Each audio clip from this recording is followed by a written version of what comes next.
Hello and welcome everyone.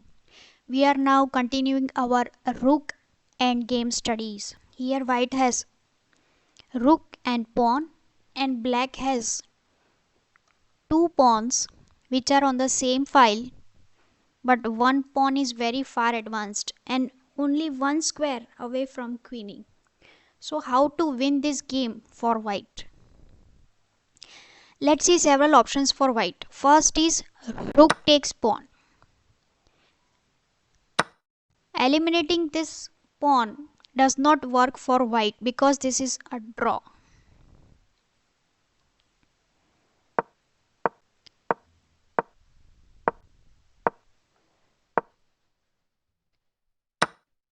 This is a draw. So capturing a pawn with rook does not work. Let's see king c3. This is also a blunder because here black can simply promote, gives a check, and if king b3, now black has this opportunity to control this square to prevent a checkmate. So let's say king goes here, then queen a4 check, and now black is out of the danger and winning. Both these options are not good. So what is the winning move here? It is rook e1 check. Only move is king b2, and now sacrifice the rook at the a1 square. Now you understand the position of black. If black captures here, then king sits on c2 and the door is closed for black king. Only move available for black is either a6 or a5. Let's say a5. Be careful. Don't take an peasant here. Otherwise it is a draw. But just push the pawn. a4, b7. a3. Be careful again. Don't promote directly, but make a space for the king. So play king c3. Now king b1 only move, and now promote to king. Let's see, if king c1, then go queen f4 check. If king moves here, then this is checkmate. King moves here, then also this is a checkmate. And after promotion, if king goes here, then queen d6, threatening checkmate on d1. Only move is king b1 and queen d1 is checkmate. Another option for black here is to go king b3. But now play king d2. King b2, king d1. King b3, now king c1. King a3, king c2. Now there are no available option for black where he can protect this pawn. So king b4, rook captures. King captures and rook captures pawn. This is winning for white. So winning move here is rook e1, king b2, and sacrifice the rook at the a1 square and shut all the doors for black king and promote the white pawn. This is another rook endgame position. Here white has a rook and pawn for black's 3 pawn. Black has 2 connected pass pawn which are on the 3rd rank, and white king is in his own rook's way to capture e3 pawn. So white must find some brilliant idea to save this.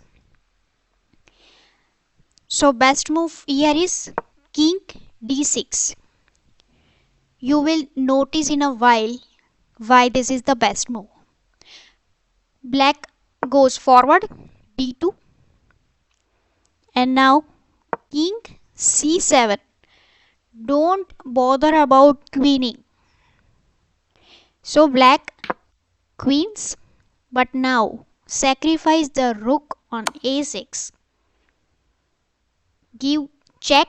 Only legal move is pawn takes a6.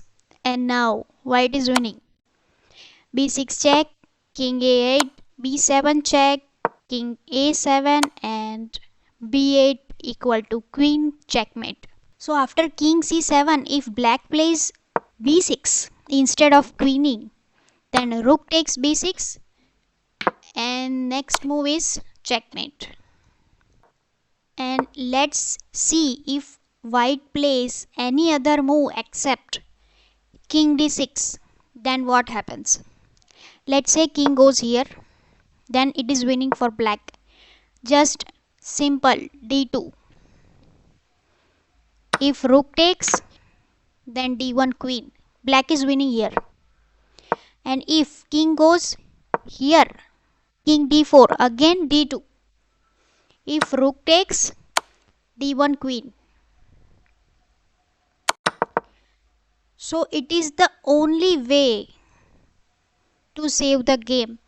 First go king d6, d2, king c7. Basically trap this black king, and on the next move sacrifice the rook to win the game. This is another rook endgame study. Here white has a rook and pawn, and black has 4 pawns.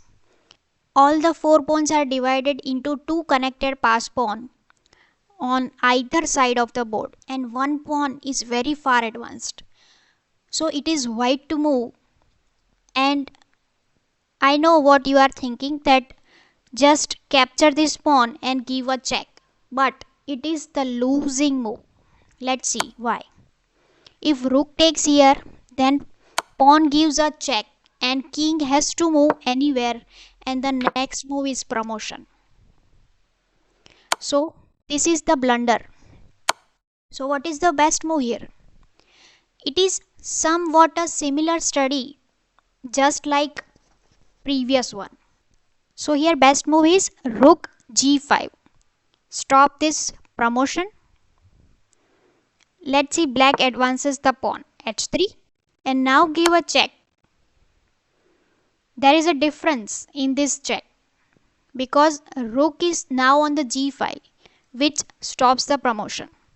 So black blocks, king c4. If h2, then now go rook g3.